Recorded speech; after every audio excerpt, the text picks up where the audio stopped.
Sa pagitan ng taong 1941 at 43, habang patuloy na sumusulong ang hukbong Aleman patungong silangan, may mga grupong kumikilos sa likuran na hindi bahagi ng mga regular na dibisyon at hindi sumusunod sa parehong utos.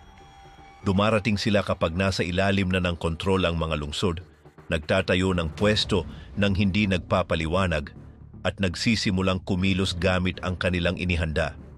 Hindi sila naglilipat ng tao, hindi naghihintay ng utos, ni nagtatayo ng mga pasilidad. Doon mismo, sa bukas na lugar, gamit ang mga listahang nakahanda na, sila ang bahala sa libu-libong tao. Ginagawa nila ito ng mabilis, walang tigil, at walang iniiwang malinaw na bakas maliban sa mga talaang sila rin ang sumulat. Ang mga nag-organisa ng lahat ng iyon ay hindi mga batikang sundalo. Galing sila sa mga opisina. Nang bumagsak ang Reich, marami ang naglaho pansamantala. Ang iba naman ay natunton makalipas ang ilang taon dahil sa mga dokumentong kanilang pinirmahan. Lumabas ang kanilang mga pangalan sa mga papeles na iulat ang kanilang mga posisyon sa mga opisyal na ulat.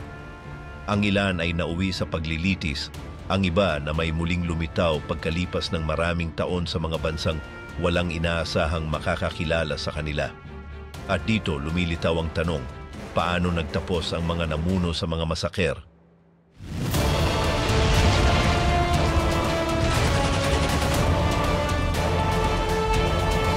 Ang mga lumabas na may utos na pumatay.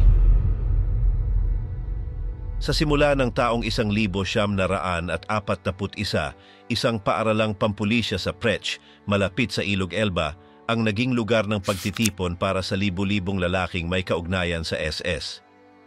Galing sila sa iba't ibang opisina, mga investigador, espiya, karaniwang pulis, sundalo mula sa sandatahang pakpak at matataas na opisyal sa administrasyon.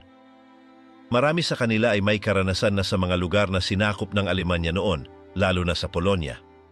Ang ilan ay marunong magsalita ng Ruso, ang iba na may magagandang koneksyon. Marami ang may natapos na kurso sa universidad at ang ilan ay may degree pang doktorado. Lahat sila ay sinabihan na lalahok sila sa isang espesyal na misyon, ngunit hindi binigyan ng maraming detalye. Ang paglipat patungong Prech ay nag-iwan ng mga akademya na halos wala ng tao, mga opisina ng pagsusuri, mga paaralan ng pagsasanay, mga lokal na istasyon, lahat ay nagpadala ng tauhan. Sina Heydrich, ang pinuno ng seguridad ng rehimen, at Himmler, na mas mataas sa kanya, ang pumili sa mga pinuno ng personal. Kabilang sa kanila sina Otto Ollendorf, isang ekonomistang may teknikal na kasanayan, Paul Blobel, isang arkitektong may problema sa alak, Arthur Nebe, matagal nang kilala sa kriminal na pulisya, at Karl Jaeger, isang pulis pampolitika na kilala sa karahasan. Kasama rin sa grupo ang mga karaniwang sundalo, mga unipormadong pulis at mga tauhan ng hukbo. Lahat ay pinagsama sa ilalim ng pangalang Einsatzgruppen, ibig sabihin mga pangkat ng gawain. Ginamit na ang pangalang ito noon pa sa Austria, sa Czechoslovakia at pagkaraan ay sa Polonia.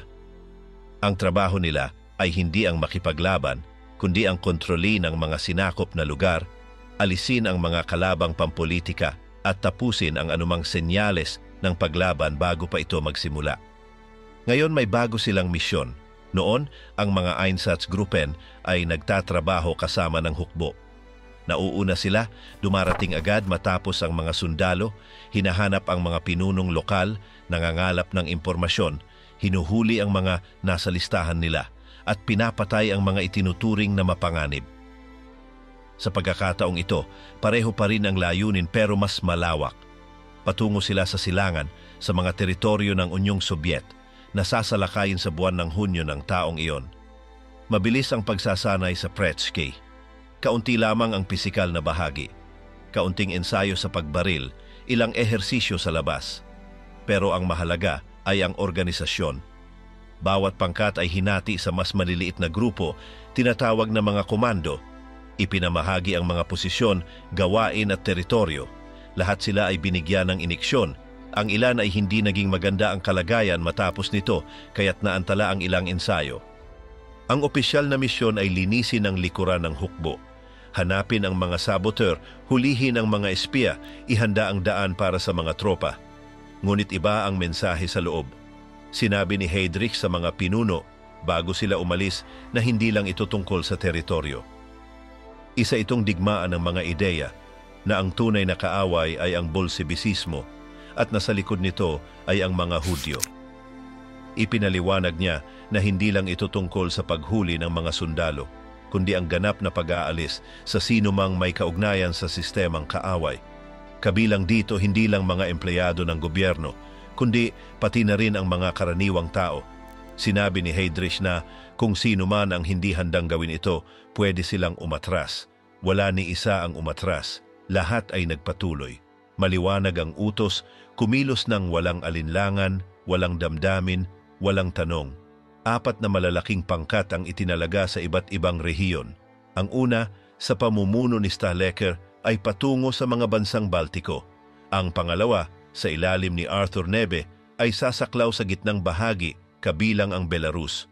Ang pangatlo, kasama si Otto Rasch, ay kikilos sa hilagang bahagi ng Ukraine. Ang pang-apat, sa pamumuno ni Ollendorf, ay bababa patungong timog, kabilang ang Crimea. Bawat isa sa mga grupong ito ay may mga komando na maaaring kumilos at lumipat ng mag-isa. Si Blobel, halimbawa, ay pinuno ng isa sa ikatlong pangkat. Si Jäger naman ay namumuno sa isa sa unang pangkat. Ang paraan ng kanilang organisasyon ay nagpapahintulot sa mga masaker na isagawa sa iba't ibang lugar ng sabay-sabay, nang hindi na kailangang hintayin ang mga utos mula sa itaas. Bit-bit nila ang lahat ng kailangan para makakilos nang hindi umaasa sa hukbo, mga truck, motorsiklo, radyo, armas, lutuan, bala, gasolina. Ang ilan ay may bit-bit pang generator, kasama sa kanilang gamit ang mga pistola, replay at mga makina na baril. Bawat komando ay may dalang mga pangunahing kagamitan, pala, kalan, tolda, mesa at sapat na pagkain para sa ilang araw na biyahe. Hindi tulad ng karaniwang tropa na gumagamit pa rin ng kabayo sa ilang kaso, lahat ng grupong ito ay gumagamit ng sasakyan. Tiniyak ni Himmler na wala silang kakailanganin. Ang organisasyon ay dinisenyo upang makakilos ng mabilis, gawin ang kanilang tungkulin at agad na mawala. Ang kasunduan sa hukbo ay naayos na ilang buwan bago pa. Si Hitler mismo ang nagdesisyon. Sa mga sinakop na lugar, ang mga unit ng seguridad ng SS ang kikilos ng mag-isa.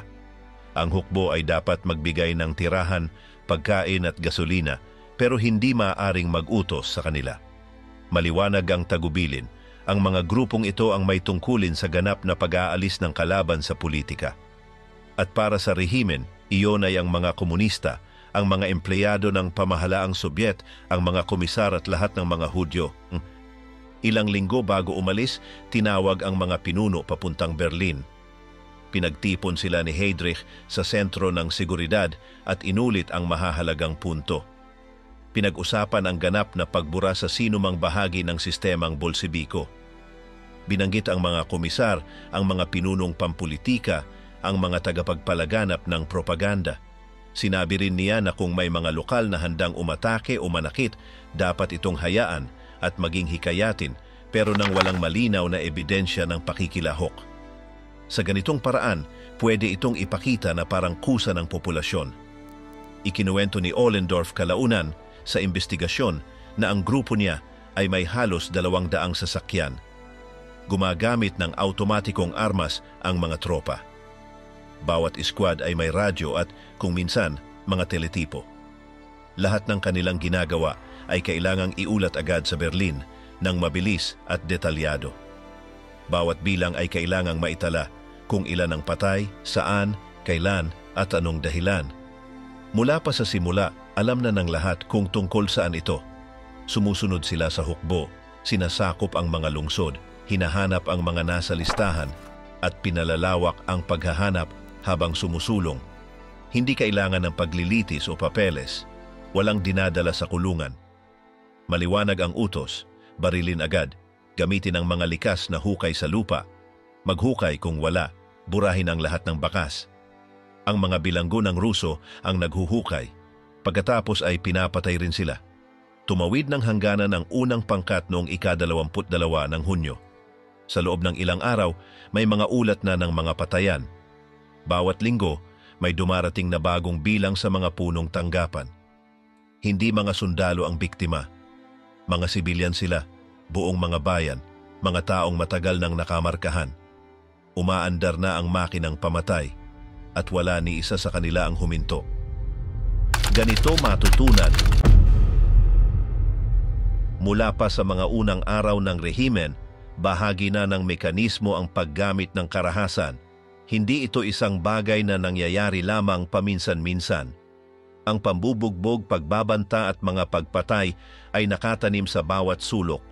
Sa mga opisina, paaralan, pulisya at mga kampo, gumagana ang lahat batay sa ideya na ang sinumang hindi sumusunod sa mga patakaran ay dinudurog. Hindi na kailangang may mag-utos upang gumamit ng dahas. Naiintindihan na ito agad. Ang mga nasa pulisya, SS o Gestapo, ay nagmula sa mga kapaligiran kung saan karaniwan ang pagmamalupit. Marami sa kanila ay lumaki sa gitna ng sigawan at pambubugbog. Mula pagkabata ay nasaksihan na nila ang mga parusang walang hangganan. Itinuturing nila itong normal. Nang pumasok sila sa sistema, lalo nila itong pinalakas. Hindi nila ito kinuwestiyon, ginaya nila ito. Sa panahon ng pagsasanay sa mga akademya, parehong pamamaraan ang ipinatutupad.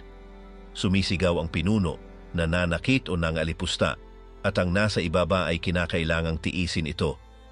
Ito ang nagsisilbing panala. Ang nakakaya, nagpapatuloy. Ang hindi, natatanggal. Malinaw ang lohika. Kung hindi mo kaya sa loob, wala kang silbi sa labas. Hindi ito para magturo, kundi para patigasin. Sa mga espesyal na division gaya ng Totenkopf, mas mabagsik pa ang pagtrato. Doon hinuhubog ang marami sa mga pinipili para sa mga masilang tungkulin. Ang mga dumaan doon ay sanay ng sumunod nang hindi nagtatanong. Hinubog na silang kumilos nang hindi nag-iisip. Ang ilan sa mga kalaunay mamumuno sa malawakang patayan ay may ganitong pagkatao mula pa noong una. Lumaki sila sa loob ng sistemang ginagawang bahagi ng araw-araw ang pagpaparusa. Nakita nila kung paano pinaparusahan ang mga nagkakamali. At nang sila'y umangat sa posisyon, ganoon din ang ginawa nila sa mga nasa ilalim nila. Isa itong kadena na paulit-ulit. Kapag binigyan sila ng bagong utos, hindi na kailangan ng maraming paliwanag.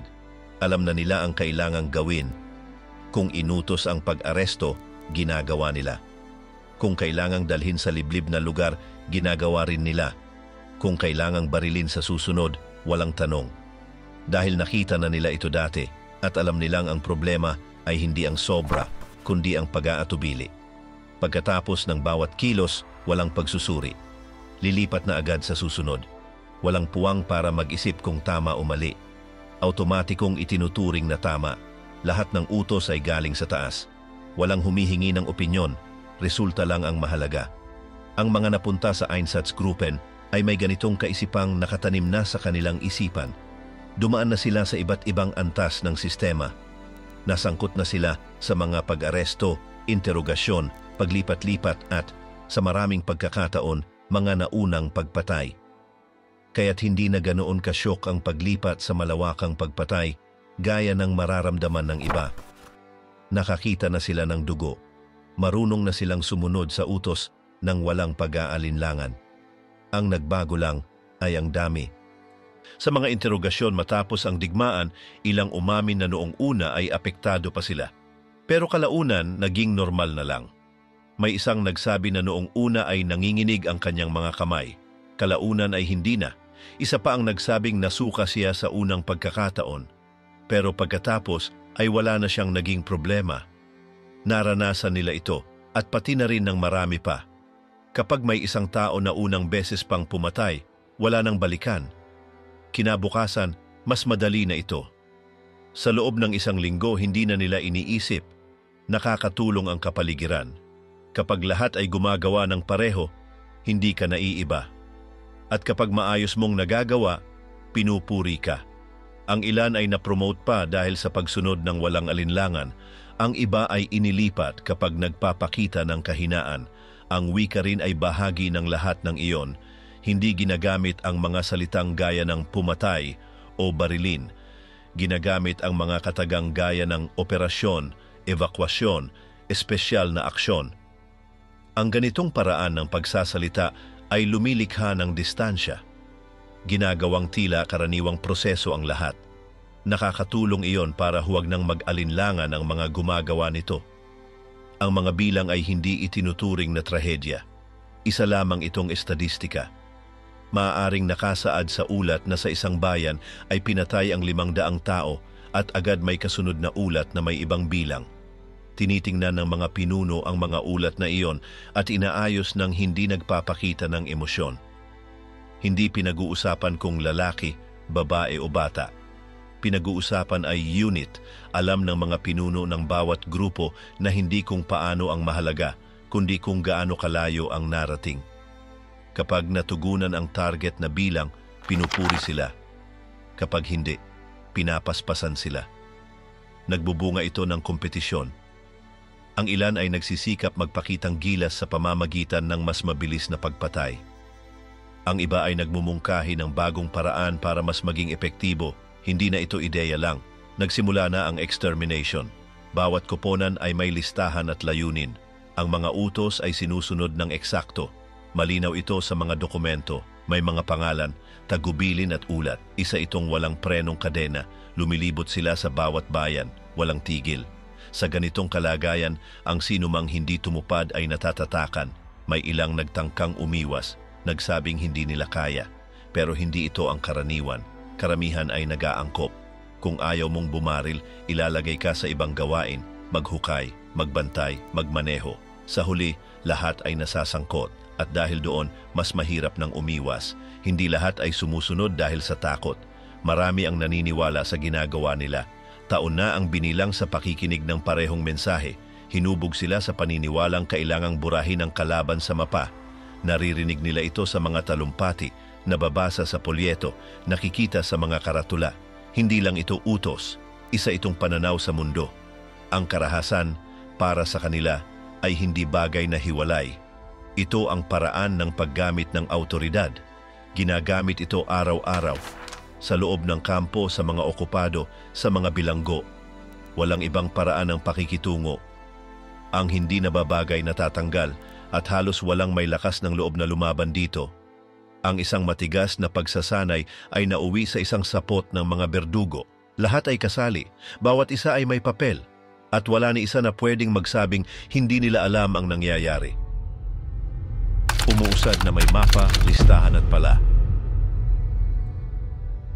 Sa ganap na 3 ng madaling araw ng 22 ng Hunyo ng 741, libu-libong kanyon ng Aleman ang nagsimulang pumaputok sa kabilang pampang ng Ilog Bug. Sa hangganan sa Unyong Sobyet, pinailawan ng artilerya ang himpapawid sa tuloy-tuloy na pagsabog. Sa oras na iyon, inilunsad ng hukbong Aleman ang operasyong Ilang Buwan ng inihanda. Tinawag nila itong Barbaroja. Ito ang pinakamalaking planong pagluluklok na kanilang isinakatuparan noon. Napakalawak ng harapan, mula sa Dagat Baltiko hanggang sa Dagat Itim. Higit sa 3 milyong sundalo ang tumawid sa linya. Hindi lamang Hermano ang kasangkot, kasama rin ang mga Hungarian, Romanian, Slovak at iba pang kaalyado. Layunin nilang sakupin agad ang kanlurang bahagi ng Sobyet. Naniniwala sila na sa loob ng ilang linggo, makakamtan nila ang Moscow, makokontrol ang Ukraine at mawawasak ang kahandaan ng kalaban. Habang mabilis na umuusad ang mga dibisyong debalat sa mga kalsada, kasunod ang mga pangkat na pangtungkulin. Ang mga Einsatzgruppen ay ginamit sa mismong araw na iyon. Bago pa man, malinaw na ang mga kautusan. Kailangan nilang sumunod sa likod ng karaniwang hukbo, pumasok sa mga bayan, tukuyin ang mga target at alisin ang nasa mga listahan. Hindi na ito para sa paghahanap ng mga individual na kalaban. Ngayon, sistematikong paglilinis batay sa rehiyon. Ang pangkat A, pinamunuan ni Stahlecker, ay tumawid sa pamamagitan ng Lithuania. Nasa kanila ang buong suporta sa lohistika kasama ang mga sasakyan, gasolina, mapa at radyo. Hindi nagtagal, narating nila ang Kaunas. Doon, sinalanta ang lokal na populasyon. May ilan doon na nagsimulang umatake sa mga Hudyo. Hindi nakialam ang mga Aleman. Sa katunayan, hinikayat pa nila ang ganito. Nakita nila itong kapaki-pakinabang. Kinabukasan ay nagpatuloy ang mga pagpatay, ngayon kasama na ang direktang partisipasyon ng mga komandante. Sa bawat lungsod na kanilang sinakop, magkakapareho ang proseso. Una, sinisiguro nila ang sentrong administratibo. Pagkatapos, hinahanap ang mga talaan, nire-review ang mga record, pinipili ang mga target. Ilang oras lamang, nagpapasimula na ng mga pag-aresto. Sa maraming pagkakataon, nangyayari ang lahat sa loob ng isang araw. Mabilis ang takbo. Hindi na naghihintay ng panibagong utos.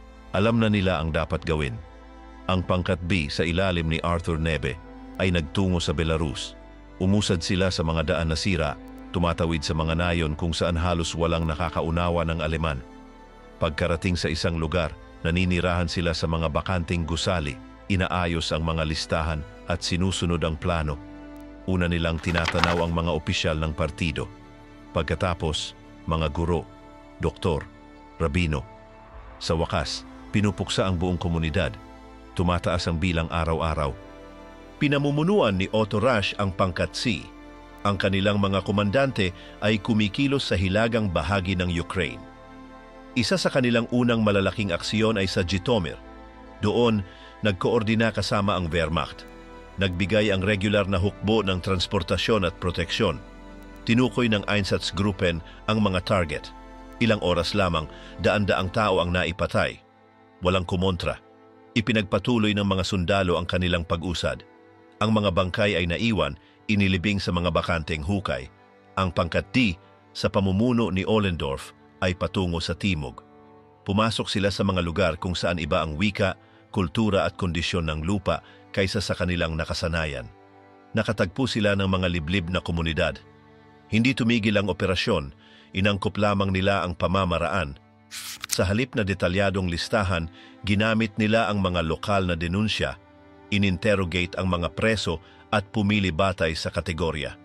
Pinapatay ang lahat ng kalalakihang nasa hustong gulang at kasunod, pinapalawak ang kilos sa kababaihan at mga bata. Ang mga unit ay mahusay na nakaayos. Mayroon silang radyo, mapa, gasolina, pagkain, kawani medikal, inhinyero at driver. Bawat pangkat ay may mga espesyalista sa armas, tagasalin at mga opisyal na nangangasiwa sa ulat. Hindi sila nakadepende sa iba. May sariling kilos at nag-uulat sa Berlin linggo-linggo. Tumpak ang mga datos. Lugar, petsa, dami, uri ng biktima. Lahat ay nakatala. Hindi pa dalos-dalos ang mga pagsasagawa. Inoorganisa gaya ng operasyon militar. Pinipili ang lugar, kadalasang gubat, bangin o hukay. Pinapapunta ang mga preso sa lugar sa pamamagitan ng paglalakad. Paminsan-minsan sa truck. Pagdating, inuutos na hubarin ang damit. Pahilera sila sa gilid. Pumapasok ang putok sa likod. Bumabagsak ang sunod-sunod. Pagkatapos, tinatakpan ng lupa ang mga bangkay. May 3 na nakaligtas sa unang putok. Minamaliit sila pagkatapos. Wala namang formal na partisipasyon mula sa Sibiko, ngunit sa maraming lugar tumutulong ang mga residente. May nagbibigay impormasyon, may nagtuturo ng bahay. Sa ilang area, aktwal na tumutulong. Pinapayagan ito ng mga Aleman basta hindi nakakasagabal sa organisasyon. Sa ilang kaso, ginamit ang mga bilanggo sa digmaan para maghukay ng hukay. Pagkatapos, sila rin ang pinapatay. Walang puwang sa ulat para sa pagdududa. Nakasaad ang mga pangalan, ranggo, detalye. Hindi ito mga nakatagong operasyon, rehistrado, aprobado at sistematiko. Mula sa Berlin, natatanggap ng mga tanggapan ng seguridad ang mga datos at ina-archive bilang bahagi ng gawain. Hindi iba ang trato sa kanila. Bahagi sila ng karaniwang proseso. Mahalaga ang kooperasyon sa hukbo, bagamat opisyal na ang operasyon ng Einsatzgruppen ay hiwalay. Sa praktika, patuloy ang suporta. Transportasyon, seguridad, pagkain, tulugan. Maraming utos militar ang alam eksakto kung ano ang nangyayari. May ilang dumadalo sa pagpapatay.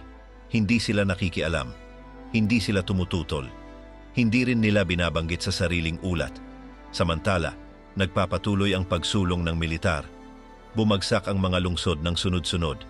Smolensk, Minsk, Kiev. Bawat tagumpay ay sinusundan ng alon ng pagpatay. Hindi humihinto ang mga task force.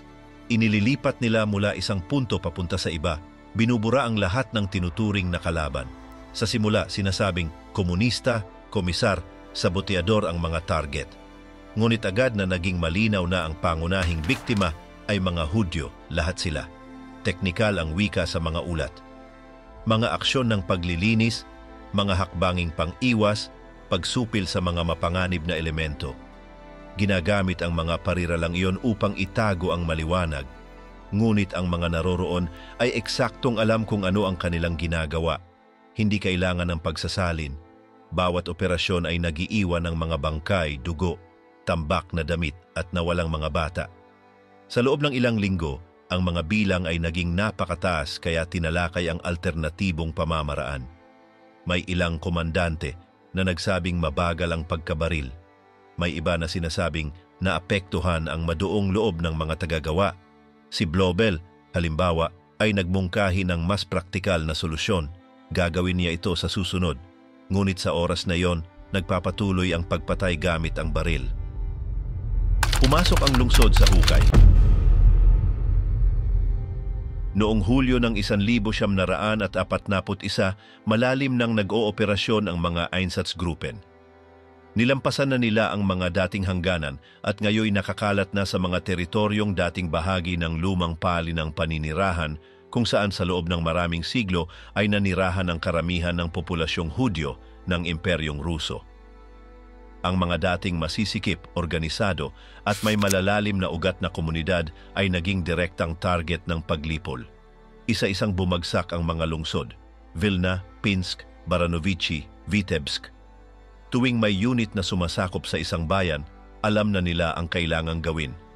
Kinilala ang mga baryong Hudyo, isinara ang mga labasan, at pinagsama-sama ang mga tao sa mga plaza o looban. Sinasabi sa kanila na ililipat sila, ngunit dinadala sila sa labas ng lungsod, malapit sa mga gubat o sa mga hukay na nakahanda na.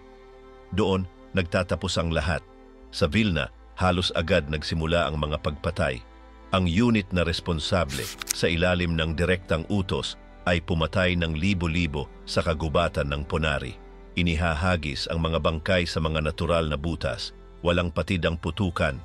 Araw-araw, dumarating ang mga biktima sa truck, naglalakad, nakapila. May mga listahan, ngunit madalas ay sapat na ang mapasama sa kinilalang grupo.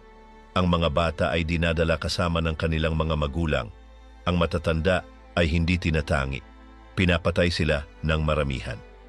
Sa loob lamang ng ilang araw ay nagiba ang mga estrukturang pangkomunidad. Isinara, ninakawan o winasak ang mga sinagoga. Sinunog ang mga talaan, tinandaan ang mga bahay. Inutusan ang mga residente na magsuot ng malinaw na palatandaan, isang bituin sa kanilang kasuotan. Ngunit kalaunan, wala nang halaga ang senyales. Pasya na ang nabuo. Layunin ay burahin ang presensiya ng mga Hudyo sa bawat lugar. Sa Pinsk, isinagawa ang operasyon ng paisa-isa. Una, tinipo ng mga kalalakihang nasa edad ng paggawa. Inihiwalay sila. Ipinahayag na sila'y gagamitin sa mga gawain ng pagkukumpuni. Ngunit walang trabaho. Dinala sila sa gubat, pinahukay ng mga kanal, pinapila at pinatay. Kaunti lamang ang lupang tumakip sa mga katawan. Makalipas ang ilang araw, sumunod ang mga babae at bata. Inulit ang proseso ng bawat unit. Walang pangangailangang mag-ugnayan sa ibang grupo. Kumikilos ang bawat isa ayon sa sariling bilis, pamamaraan at kagamitan. May 2 taong gumamit ng maliliit na eskwadron. Mayroon ding humingi ng tulong sa lokal na militar. Minsan, ang mga partisanong Ukranyano, Lituano o Bieloruso ay nakikilahok. Nagbibigay sila ng mga pangalan, nagtuturo ng mga bahay, minsan ay tumutulong sa mismong pagpatay. Pinangakuan sila ng kapalit na ari-arian, lupa, kasangkapan, kasuotan. Sa mga lugar tulad ng Minsk, kung saan mas marami ang populasyong Hudyo, pansamantalang itinatag ang mga ghetto. Hindi ito tumatagal. Ginagamit lang upang tipunin ang mga tao, ayusin ang transportasyon at isagawa ang mga pagpatay ng mas organisado. Minsan, nauubos ito sa loob lamang ng ilang linggo. Tuloy-tuloy ang mga pamamaril. Kapag walang tren, ang mga biktima ay pinapapila ng naglalakad. Hindi itinago ng mga pinuno ng Einsatzgruppen ang kanilang ginagawa. Gumagawa sila ng araw-araw na ulat. Binabanggit ang mga bilang, inilalarawan ang mga lugar, isinasalaysay ang mga hakbang. Hindi sila gumagamit ng euphemismo sa loob ng kanilang grupo. Sa mga ulat lang para sa Berlin. Doon, tinatawag nila itong mga espesyal na aksyon, pagpapatahimik o pagsosolusyon sa suliranin. Ngunit alam ng lahat ang kahulugan ng bawat salita. Sa Baranovici, ipinagmamalaki ng pinuno ng lokal na unit na nakapagpatay siya ng mahigit sa 10,000 tao sa loob lamang ng isang buwan. Buo ang suporta mula sa sibilyang pamahalaan. Aktibong lumahok ang lokal na pulisya. May kanya-kanyang tungkulin. Ang ilan ay nagbabantay, ang iba'y naglilipat, ang iba'y naghuhukay at nagpapaputok. Mabilis mapuno ang mga hukay, humuhukay ng panibago sa malapit. Kapag basa ang lupa, ginagamit ang mga silong o abandonadong balon. Hindi palaging baril ang gamit sa pagpatay. Sa ilang lugar, sinubukan ang ibang paraan. Mga selyadong truck kung saan pinakakawala ng usok mula sa tambutso. Maliliit na pansamantalang silid na parang kamara. Ngunit sa karamihan ng pagkakataon, ginagamit pa rin ang bala.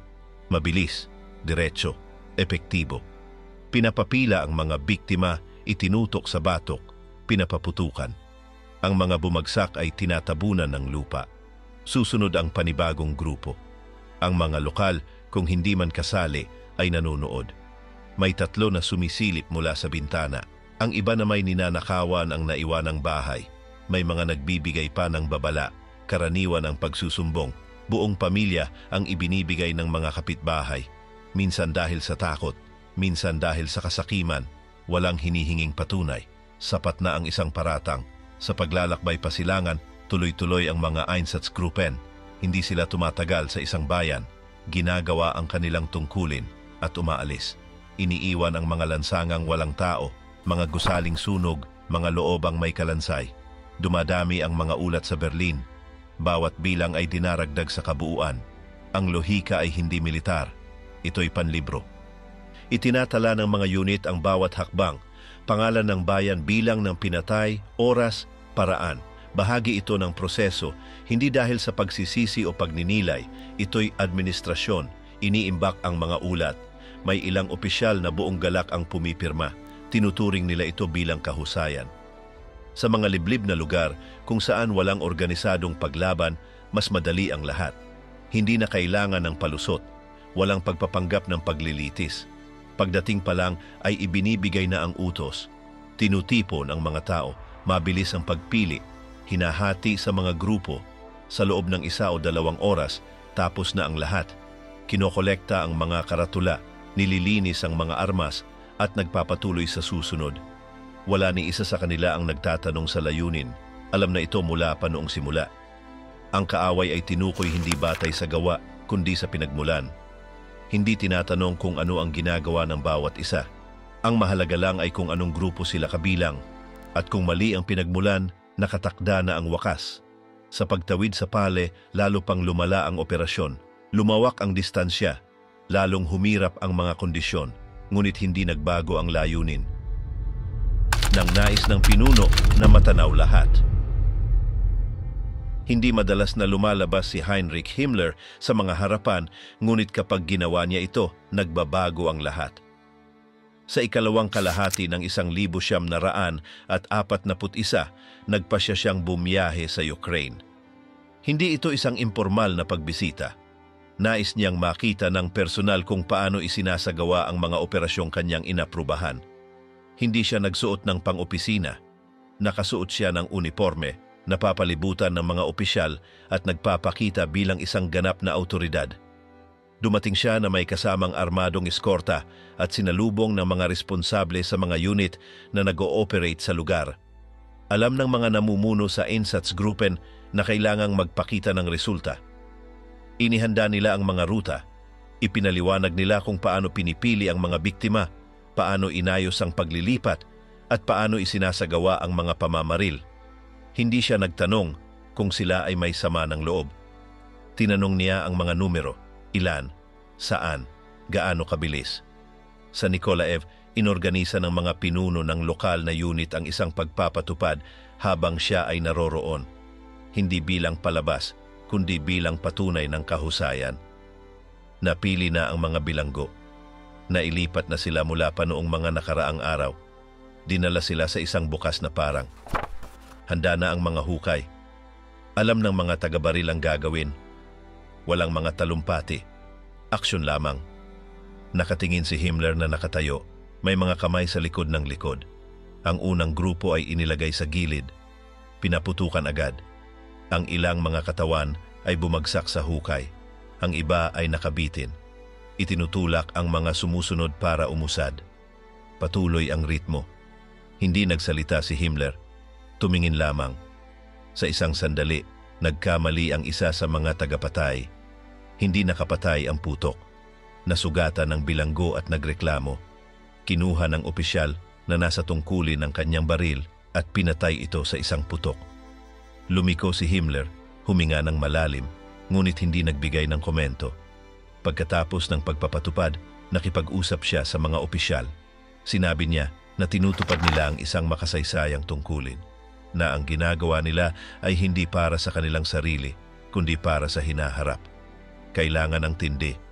Tanging ang pinakamalalakas ang makakayanan ng bigat nang hindi bumabagsak. Hindi siya gumamit ng mga malalambot na salita. Hindi siya humingi ng awa. Pinagtibay lamang niya ang misyon.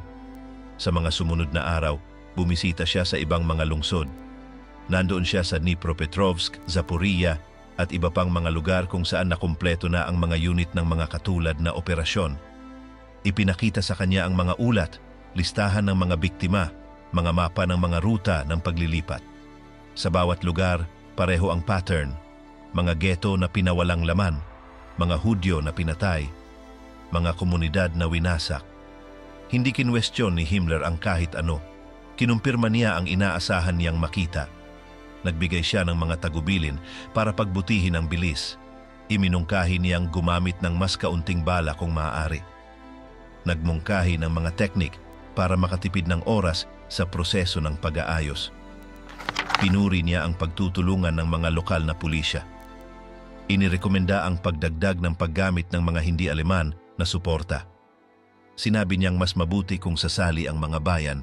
Ayon sa kanya, mas malinis ang resulta.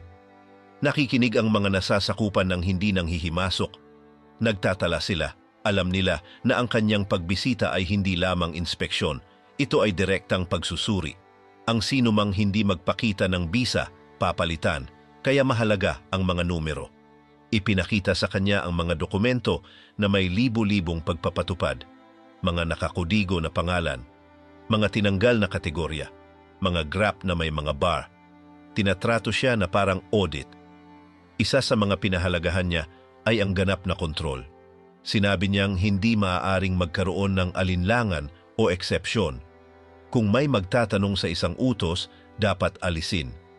Kung may magpakita ng kahinaan, mas mabuting ilipat. Ang kalinisan ng plano, ayon sa kanya, ay nasa pagpapatupad ng walang pag-aalinlangan. Para kay Himmler, ang problema ay hindi ang karahasan. Ang problema ay ang kaguluhan. Pagkatapos ng paglalakbay, bumalik siya sa Berlin. Hindi siya nagbigay ng mga pampublikong pahayag. Hindi siya sumulat ng mga alaala. Hindi niya kailangang mag-iwan ng katibayan. Ang mga desisyon ay nauna ng ginawa. Ang ginawa niya ay kinumpirma sa lugar na ang kanyang mga utos ay nasusunod ng eksakto ayon sa disenyo. At hiniling niyang huwag itigil ang proseso sa anumang pagkakataon. Ang mga opisyal na kasama niya sa paglalakbay ay nanatili sa kanilang mga posisyon. Ang iba ay na-promote. Ang iba ay ipinadala sa mga bagong lugar. Lahat ay alam na nakapasa sila sa pagsubok. Ang pagbisita ni Himmler ay hindi isang simbolikong kilos. Ito ay paraan ng pagpapatibay na ang mga pagpatay ay hindi aksidente, hindi paglihis at hindi labis. Bahagi ito ng sentrong plano. Ang mga pagpapatupad na naganap sa mga araw na iyon ay hindi naiiba sa mga nauna. Ngunit nagkaroon ito ng bagong bigat. May direktang pag-apruba mula sa pinakamataas na responsable. Hindi na kailangan ng pagtatakip. Hindi kailangan magkunwari. Ginagawa, nirehistro, at iniimbak ang talaan ng saksi. Sa mga ulat pagkatapos, binanggit ang kanyang pagdaan sa lugar. Hindi detalyado ang nakita. Sinabi lamang na nagsiyasat siya sa mga unit, pinapurihan ang mga pinuno at humiling ng mga pagpapabuti. Karaniwan ang ganitong uri ng pagsulat. Technical pa rin ang wika, ngunit lahat ng naroroon ay alam ang ibig sabihin. Mula noon pinabilis ng mga commander sa lugar ang bilis. Mas madalas ang mga pagpatay, tumaas ang mga numero. Mas mabilis na pinawalang laman ang mga geto. Mas madalang na ipinapasa ang mga ulat. Mas matindi ang presyon. Walang gustong mahuli sa ibaba ng karaniwan. Mas madalas gamitin ang mga truck. Inayos ang mga oras ng pagkolekta.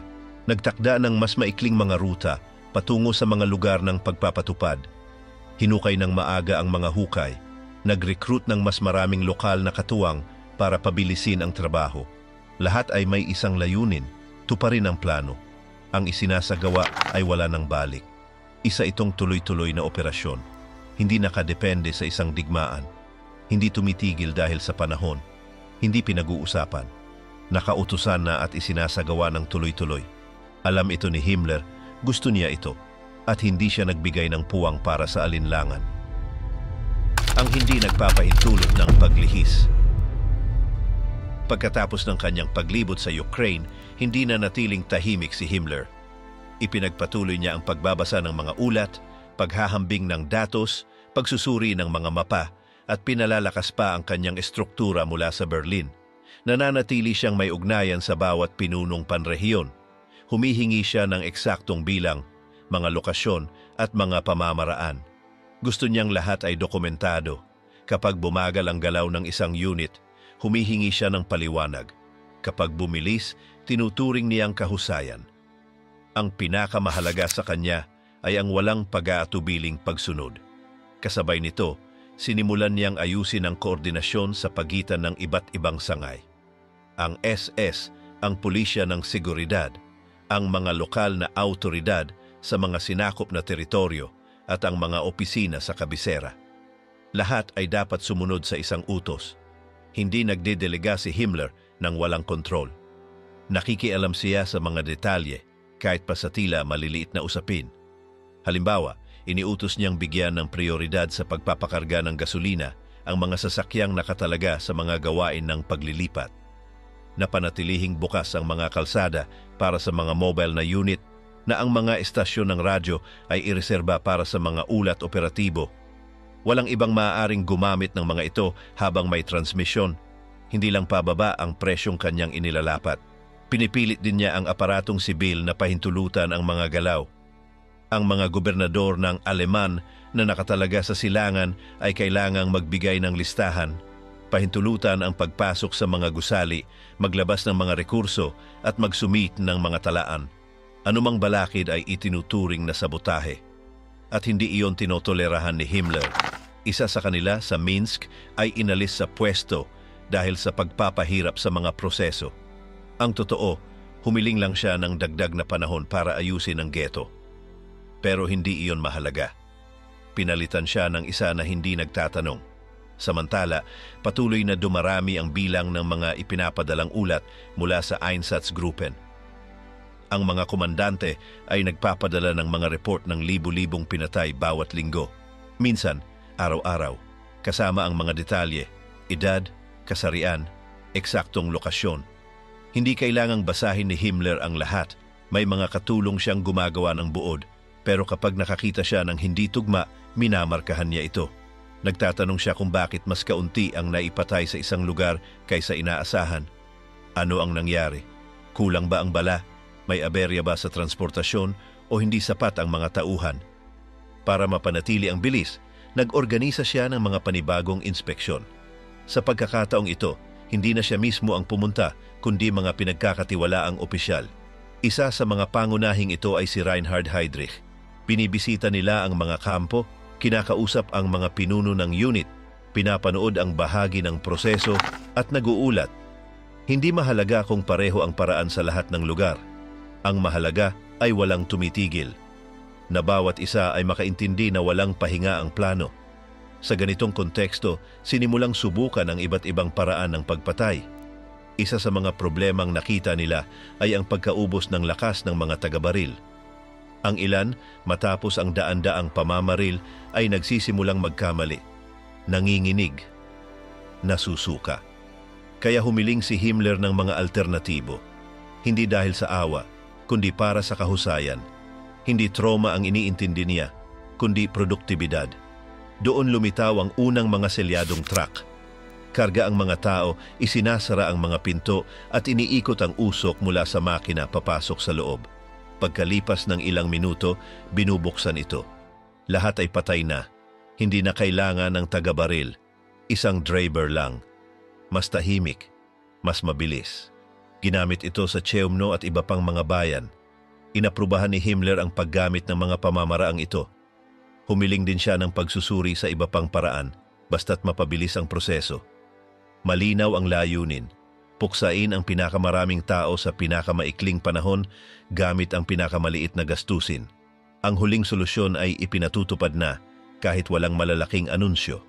Kasabay nito, patuloy niyang pinalawak ang mga ugnayang kolaborasyon. Ang pulisyang Ukrainian, mga milisyang Lithuanian, ilang grupong voluntaryo mula sa rehiyon. Binigyan sila ng bahagyang autoridad. Kapalit nito, nagbibigay sila ng impormasyon, tumutulong, pumapatay. Para kay Himmler, kapakipakinabang ang ganitong pag-outsource. Mas maraming lugar ang natatabunan at sa parehong oras, nababawasan ang bigat ng operasyon. Kapag pumalpak sila, agad pinapalitan ng walang abala. Sa isang pagpupulong sa Berlin kasama ang mga pinuno ng iba't ibang sangay ng sistemang panseguridad, tahasan sinabi ni Himmler na dapat ipagpatuloy ang mga pagpatay ng walang tigil hanggang sa wala ng matirang kabilang sa mga kategoryang itinuturing na target. Diretso siya. Hindi siya nagsalita tungkol sa politika, kasaysayan o ideolohiya. Resulta lang ang usapan. Humiling siyang huwag aksayahin ang oras sa pagtalakay ng mga eksepsyon. Ang estrukturang kanyang pinamumunuan ay walang puwang para sa pag-eksperimento. Alam ng bawat grupo kung saan pupunta, sino ang papatayin, paano mag-uulat. Kapag may umaksyon ng sariling diskarte, pinaparusahan. Pero kapag sinunod ang inaasahan, ginagantimpalaan. Ang ilan ay binigyan ng mga medalya, ang iba ay na-promote. Palagi ang mensahe, ang mahalaga ay ang pagsunod. Sa pag-abante ng front papuntang silangan, nagsimulang gumalaw ang mga unit ng pagbitay sa mas liblib na mga lugar. Mas malupit ang panahon, mas masama ang mga daan, mas kalat-kalat ang mga nayon. Pero iginiit ni Himmler na hindi ito dahilan. Nagpadala siya ng dagdag na tauhan, mas maraming truck, mas maraming gasolina. Nagpadala pa siya ng mga tekniko para tiyaking gumagana ang kagamitan. Kapag may nasirang makina, kailangang ayusin agad. Kapag kulang sa uniforme, nagmumula ito mula sa kanluran. Kapag luma ang mga mapa, ina-update ang mga ito. Patuloy na dumarami ang bilang ng mga pinapatay. Mas maigsi ang mga ulat pero mas matindi. 8,000 pinuksa sa loob ng 4 na araw, 5,000 sa 2 araw. Walang nakatalang pangalan, numero lang, mga petsa, mga lokasyon. Inilalagay ang mga papel sa mga folder na may label. Tinitingnan ito ni Himmler ng maramihan. Minsan, naglalagay siya ng pulang lapis na marka. Alam ng mga mataas na opisyal na kapag tumuon si Himmler sa isang grupo, kailangang makapagpakita agad ng resulta. Walang pangalawang pagkakataon. Ang hindi umaabot sa pamantayan ay tinatanggal. Minsan, ipinapadala sa front o kaya'y ina-assign sa walang saysay na trabaho. Kusang lumilinis ang sistema. Mula sa itaas ang presyon, pero galing din sa mga gilid. Walang gustong maging dahilan ng pagbagal ng makina. Sa pagtatapos ng taong iyon, ang mga operasyon ng Einsatzgruppen ay nakapatay na ng daan-daan na libo. May mga bakanting distrito sa mga sinakop na lungsod. Binabago ang mga talaan sibil. Ibinibigay muli ang mga ari-arian. Patuloy ang pag-usad ng plano. Hindi ito nakikita ni Himmler bilang isang pansamantalang kampanya. Itinuturing niya itong bahagi ng kabuuang reformasyon at hindi siya tumatanggap ng paglihis. Nagsimulang magkaaberya ang makina. Sa tagsibol ng 1,942, mahigit kalahating milyon na ang pinatay ng mga Einsatzgruppen. Patuloy ang operasyon, ngunit nagsimulang lumitaw ang mga bitak. Ang ilan ay nagmumula sa loob, ang iba naman ay suliraning lohistiko. Hindi humihinto ang makina, ngunit may nagsisimulang magkaproblema sa mga pakinang. Ang mga lugar na mas siksik sa tao ay lumaon ng walang laman. Sa Ukraine, Belarus at ang mga bansang Baltiko, nabura ang malalaking komunidad ng mga Hudyo. Ganap na kontrolado ang mga lungsod, ngunit habang sumusulong ang mga unit patungong silangan, mas malawak ang pagitan ng populasyon. Ang mga nayon ay magkakalayo ng ilang kilometro, nasasayang ang oras sa paglilipat, hindi na sapat ang mga hukay, nagsimulang masira ang mga sasakyan, ipinakita rin ang pagkasira sa mga tagapagpatupad. Buwan-buwan na nilang ginagawa ito. Araw-araw, ang mga bago sa harapan ay sinasanay ng mga veterano na may likas ng gagawin. Ang ilan ay patuloy na mahusay, ngunit ang iba ay nagsisimulang magkamali. Nagkakamali sa pagbaril, nagkaaberya, may mga pagtatalo, mga diskusyon sa turno, mga reklamo para makapagpahinga. Hindi ito tuluyang pagbagsak, ngunit isang babala. Sa Berlin, bihira na ang mga ulat. Paulit-ulit ang ilan, hindi kumpleto ang iba. Napansin ito ni Himmler at nag-utos ng rebisyon. Hindi niya tinatanggap ang mga palusot. Nagpadala siya ng maraming taga-supervisor sa front. Hindi upang husgahan, upang magmakasama. Tumaas muli ang presyon. Isa sa malinaw na palatandaan ng pagbiyak ay ang paglitaw ng mga bagong pamamaraan. Ang maramihang pagpapatay gamit ang individual na sandata ay nagsimulang maging hindi mahusay. Kailangan ng tauhan, oras, bala. Bukod pa rito, nagiiwan ito ng bakas. Mga bukas na hukay, labi, dugo, mga saksi. Inisip nila ang paggamit ng mga truck na nabago. Pagkatapos, mga nakapirming pasilidad. Hindi pa opisyal na tinatawag na mga kampo, ngunit may ilan ng sumusunod sa ganitong pamamaraan. Sa Cheumno, halimbawa, ang mga gas na truck ang naging pansamantalang solusyon. Sinasakay ang mga biktima, sinasarado ang mga pinto, at pinapayagan ang monoksido na gawin ang iba. Pagkatapos ay nililinis ang loob at inuulit ang proseso. Para sa iba, ito ay isang mas praktikal na alternatibo. Para sa iba naman, ito ay isang lohikal na hakbang. Hindi naman nababawasan ang dami ng kamatayan. Binago lamang ang paraan. Samantala, lalo pang nagiging hindi matatag ang silangang harapan. Pinigilan ng taglamig na opensiba ng mga Soviet ang pagsulong ng mga Aleman. May ilang sinakop na lungsod na ngayoy hiwalay na. Mahina ang mga linya ng supply. May mga unit ng pagpapatupad na ilang linggo walang pagkaabot ng tulong. Ginagamit ang nakikita, inuulit ang mga munisyon, natutulog sa mga abandonadong gusali. Sa ganitong kalagayan, nagsimula ng mag-focus ang mga komandante. Hindi na nila kayang abutin ang lahat ng lugar. Pinagtutuunan nila ang mga pangunahing sentro. Naiwan ang maliliit na nayon sa unahan. May 3 kategorya. Una ang mga lalaking nasa hustong gulang, kasunod ang mga babaeng walang anak, saka ang mga bata. Hindi dahil nag-aalinlangan sila, dahil nahihirapan sa oras. Nagsimula ng magpakita sa panloob na mga ulat ang tensyong iyon. Binanggit ang mga operasyong may kahirapan, mga limitasyong material, pangangailangang magreorganisa. Mas malamig ang tono ng mga ulat, ngunit mas agarang kailangan. Hindi ito mga reklamo, babala ito. Nangangailangan ng pagsasaayos ang sistema. Sa ilang rehiyon, mas ginamit ang mga lokal na kolaborador. Binibigyan sila ng buong gawain, pagtukoy, paglilipat, pagpapatupad. Bilang kapalit, nakatanggap sila ng armas, damit at nakaw. Tumaas ang kahusayan. Ngunit kasabay nito ang kalupitan. Ilang grupo ang gumawa ng mga karumal-dumal na pagpatay ng walang direktang utos. Gawin ito ng walang pananagutan. Hindi sila pinigilan ng mga Aleman, humihiling lamang na mag-ulat. Kasabay nito, nagsimulang magtagas palabas ng Reich ang mga unang ulat. Sa London, Washington at ibang mga kabisera, tumatanggap ang mga diplomatiko ng mga ulat. Hindi ito tumpak, ngunit binanggit ang mga pagpatay, malawakang pagkawala, kakaibang mga kilos. Wala pang sino man ang may kumpletong larawan, hindi pa. Sa loob ng Germany, nananatili itong opisyal na lihim. ngunit kumakalat ang mga bulong.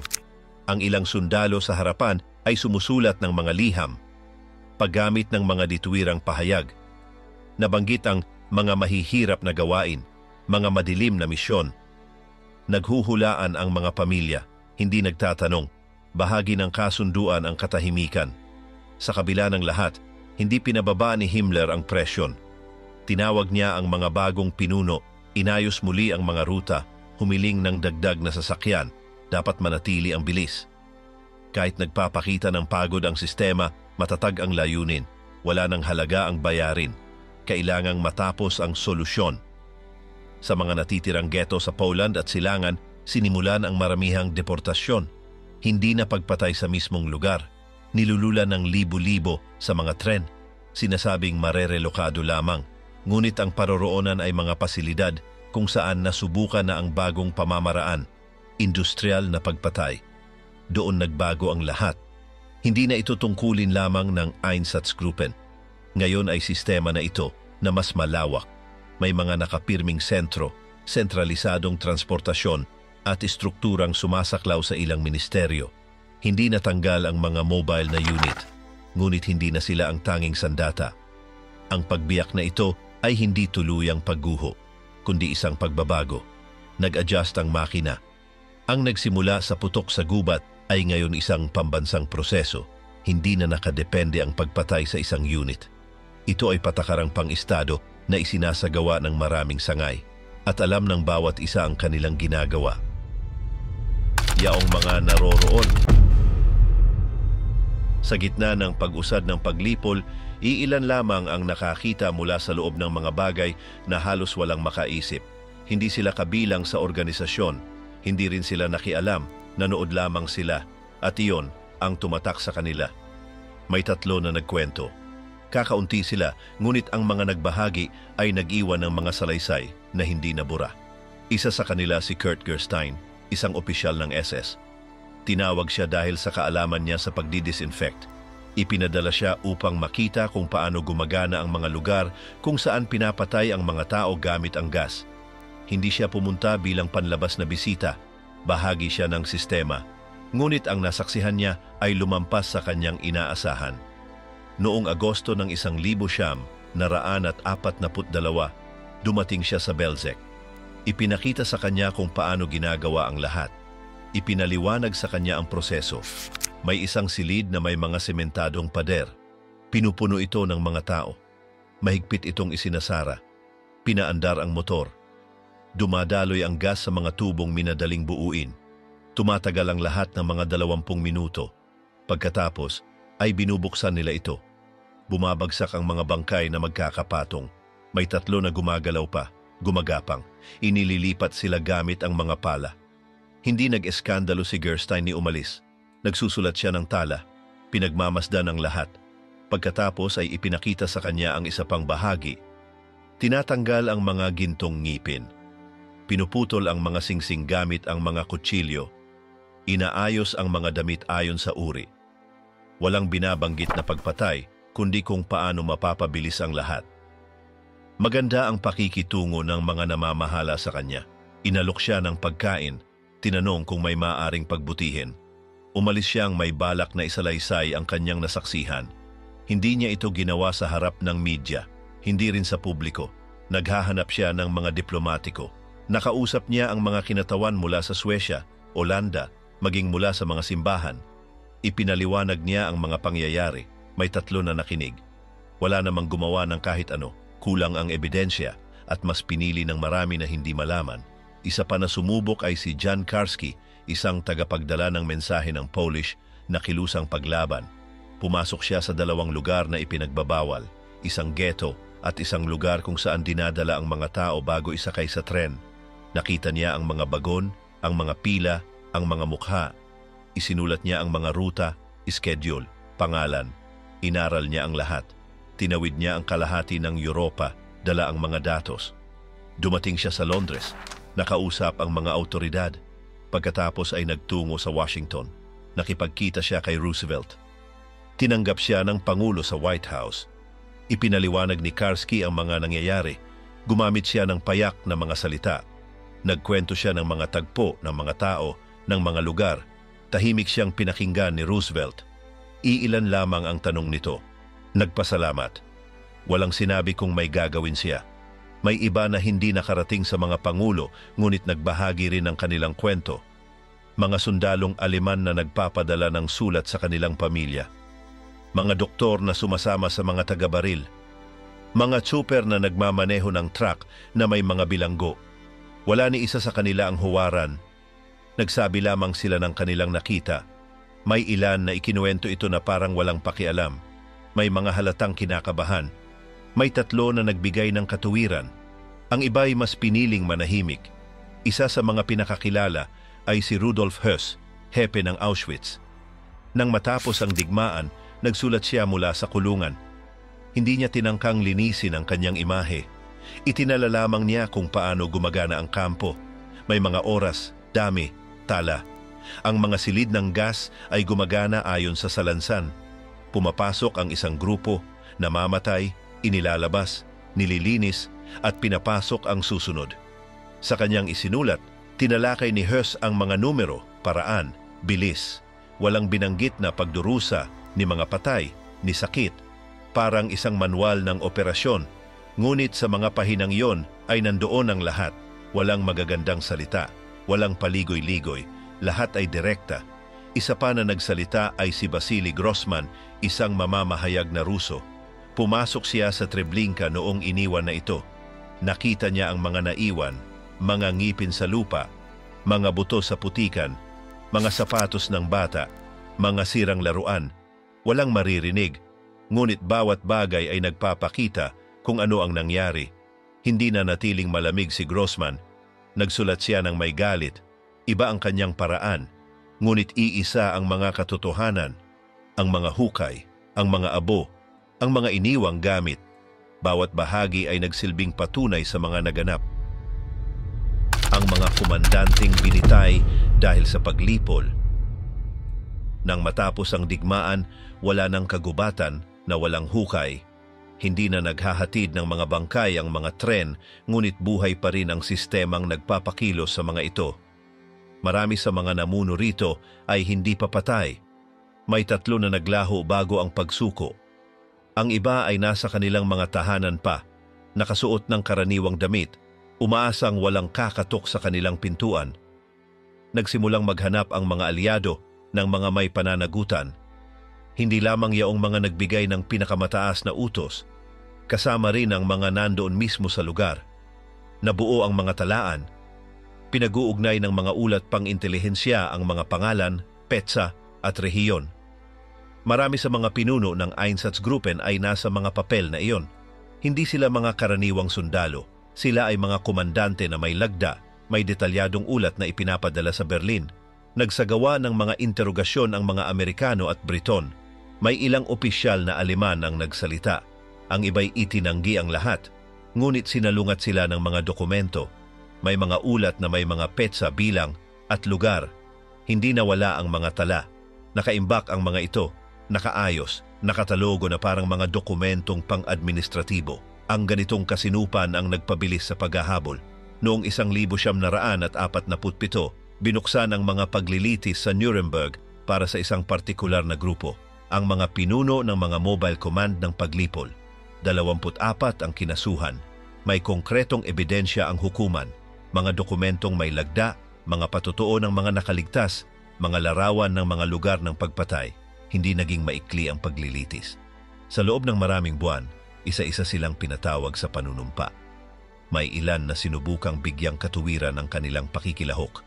Sinabing sumusunod lamang sila sa utos. Ang iba ay nagsabing wala silang pagpipilian, ngunit hindi tinanggap ng mga hukom ang mga sagot na iyon.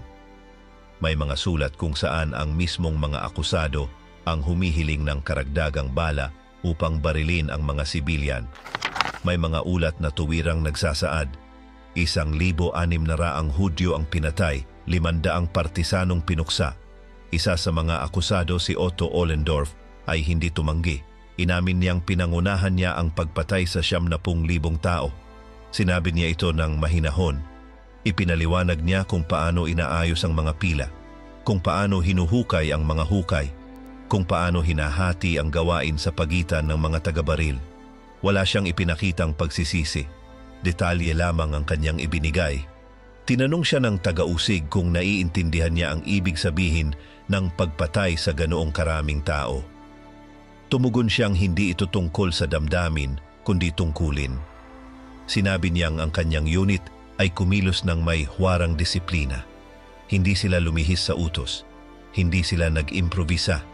Ginawa lamang nila ang iniutos sa kanila. May mga saksi rin sa mga pagpatay na nagpatotoo.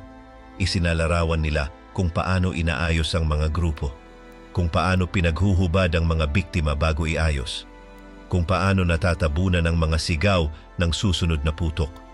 Nagpakita ng mga litrato ang mga taga-usig, itim at puti, mga bangkay na magkakapatong, mga bukirin na may bukas na hukay, tambak ng mga damit. Pinakinggan ng hukuman ang lahat, sinuri ang bawat dokumento, hindi sila nagpadala sa mga talumpati, tanging sa mga ebidensya lamang. Sa huli, 14 sa mga akusado ay hinatulan ng kamatayan. 4 ay sinentensyahan ng habambuhay na pagkakakulong. Ang ilan ay mas mababa ang parusa, 1 ang napawalang sala. Isinagawa ang mga bitay sa bilangguan ng Landsberg. Wala sa mga binitay ang nag-iwan ng huling salita. Walang talumpati, tanging pagsunod sa utos hanggang sa huling sandali. Wala sa kanila ang nagpakita ng damdamin. May ilan na namatay na kumbinsidong tama ang kanilang ginawa. Ang iba'y tahimik. Ngunit hindi nagsara ang usapin sa paglilitis. 12 ng mabababang ranggong opisyal ang hindi nausig. Marami ang tumakas patungong ibang bansa, nagpalit ng pangalan, nakihalo sa mga lumikas, gumamit ng pekeng papeles. May 3 na nakarating sa Amerika Latina. Ang iba'y nagkubli sa gitnang silangan o kanlurang Europa. Ang mga may koneksyon ay nakatanggap ng tulong. Sa loob ng maraming taon, patuloy ang bagong mga paghahanap. Nagsama-sama ang mas sariwang mga talaan. Kinumpara ang mga larawan. May mga natagpuan makalipas ang mga dekada.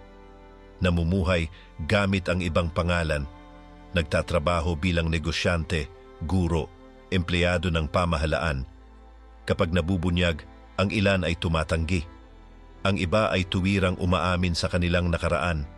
Sinasabi nilang matagal na iyong nangyari, na hindi na sila ang dating sila. Isa sa pinakakilalang kaso ay si Adolf Eichmann.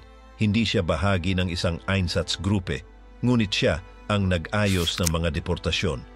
Nahuli siya sa Argentina noong 1961. Dinala siya sa Jerusalem. Nilitis gamit ang napakaraming ebidensya. Nagpatotoo siya na walang emosyon. Hindi siya tumanggi. Hindi rin siya nagpakita ng pagkakasala. Hinatulan siya at binitay noong 1962.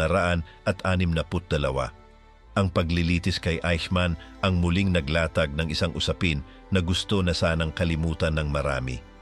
Ipinakita nito na hindi pa nalilimot ang mga krimen, na may mga pangalan pa ring kailangang hanapin. Nagpatuloy ang mga samahan ng mga nakaligtas sa kanilang gawain. Nagbigay sila ng mga talaan, tumulong sa paghahanap ng mga nagtatago at pinilit ang mga pamahalaan na kumilos. Mga bukas na archive. Habang lumilipas ang mga taon, unti-unting nabura sa mga balita ang mga pangalan ng mga pinuno ng Einsatzgruppen, ngunit nanatili ang mga ito sa libu-libong pahina na nakaimbak sa mga arkibo. Ang ilan ay naalala dahil sa mga bilang na kanilang nilagdaan. Ang iba naman dahil sa mga ulat na kanilang ipinadala. Halos wala ni isa na natatandaan dahil sa kanilang mukha. Marami ang nawala na lamang na parang bula. Ang ilan ay nasakdal. Ilan lamang ang namatay na hindi nanagot. Ang mga folder ng kanilang mga talaan ay nanatiling naroon. Bawat isa ay may mga petsa, bilang at mga lugar. Maayos ang lahat. Ang ilang dokumento ay may lagdang tinta asul. Ang iba naman ay makinilyado na may mga inisyal. May mga listahan, mapa, schedule. Wala ni isa sa kanila ang nagtangkang itago ang kanilang ginawa. Sa halip, iniwan nila ang ebidensya. Pagkatapos ng mga unang paglilitis, bumagal ang mga pagsubaybay. Tumatanda ang mga saksi. Ang ilan ay wala na. Patuloy na umiiral ang mga ebidensya, ngunit hindi laging kumikilos ang mga hukuman. Sa maraming pagkakataon, ang mga nasasakdal ay namumuhay na bilang mga retirado. Namimili sa palengke, sumasakay ng tranvia, nagbabasa ng pahayagan. Hindi nila pinag-uusapan ang nakaraan, ngunit may mga hindi sumuko. Ilang mga historiador, taga-usig, nakaligtas o mga anak ng mga nakaligtas ang nagpatuloy sa paghahanap. Lumibot sila sa mga bayan, nagsiyasat ng mga arkibo, ikinumpara ang mga larawan.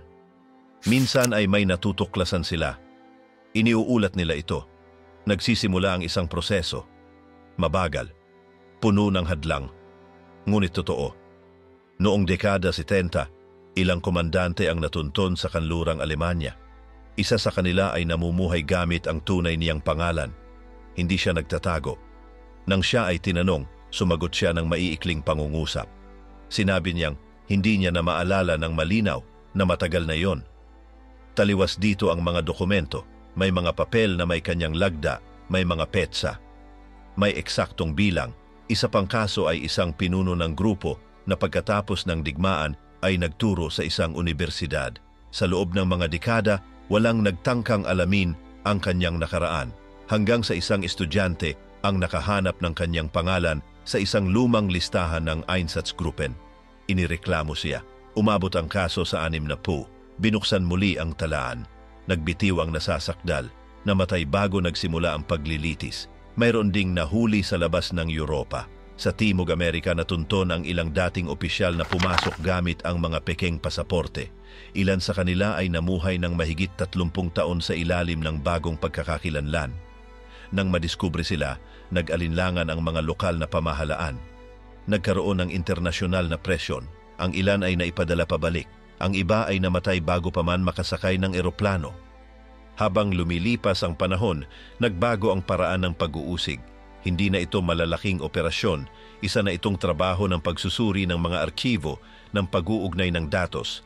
Kaunti na lang ang mga natitirang may sala at matanda na, ngunit patuloy na may lumilitaw na mga pangalan, minsan sa isang sulat o sa isang lumang larawan. May nakakakilala, pinubuksan ang panibagong kaso. Noong dekada 90 lumitaw ang mga bagong grupo ng investigador. Gumamit sila ng teknolohiyang digital. Nagkaroon sila ng access sa mga international na database. Naghahanap sila ng mga pattern. Kinokonekta ang mga pangalan sa mga dokumento. Minsan ay natutukoy nila ang may pananagutan sa isang maliit na unit. Isang tao na hindi nasakdal noon, ngunit may daan-daang biktima sa kanyang likuran. Hindi lahat ng bansa ay nakikipagtulungan. Ang ilang pamahalaan ay nag-aatubili. Sinasabing kulang ang ebidensya. Ang iba naman ay nagbibigay ng impormasyon. Pinapahintulutan ang mga pagtatanong. Minsan ay umuusad ang mga kaso. Minsan ay natitigilan. Ngunit patuloy na lumilitaw ang mga pangalan. Sa Alemanya, nagtayo ng isang espesyal na tanggapan para sa mga krimen ng nazismo. Hindi ito isinara kailanman. Bagaman unti-unting nababawasan ang tauhan, nananatili itong bukas. Tumatanggap ng tawag. Nagsusuri ng mga sulat. Tumatanggap ng mga tip. Bawat bagong natuklasan ay pinapatotohanan. Kung may mga dokumento, binubuksan ang isang talaan. Marami sa mga huling paglilitis ay isinagawa sa mga akusadong nasa wheelchair. May mga hearing aid. May mga tagapagsalin. Ang ilan ay hindi na nakakaintindi ng mga tanong. Ang iba ay nagsasabing sila ay nakabayad na. Ngunit sinusunod pa rin ng mga hukom ang proseso. Binabasa ang mga ulat. Ipinapakita ang mga larawan. Pinibilang ang mga pangalan. Nahuhuli man ang hustisya, dumarating ito. Sa ilang pagkakataon, simboliko na lang ang hatol. Namamatay ang nasasakdal pagkaraan. Ngunit nananatili ang tala. Nadadagdagan ang isang linya sa arkibo, isang bilang pa sa talaan. Ang ilang kaanak ng mga biktima ay dumadalo sa mga pagdinig. May dalang larawan. Nakikinig sa katahimikan. Hindi sila naghahanap ng paghihiganti. Nais lamang nilang sabihin ang nangyari, na hindi ito itanggi, na hindi ito makalimutan. Ang kasaysayan ng Einsatzgruppen ay hindi nagtapos sa mga putok, ni sa mga paglilitis. Nagtapos ito sa pagsubaybay sa bawat isa sa kanilang mga pinuno. sa pagtatangkang idokumento ang bawat ginawa nila, sa pagbibigay ng pangalan sa bawat biktima, sa pagtukoy sa bawat lugar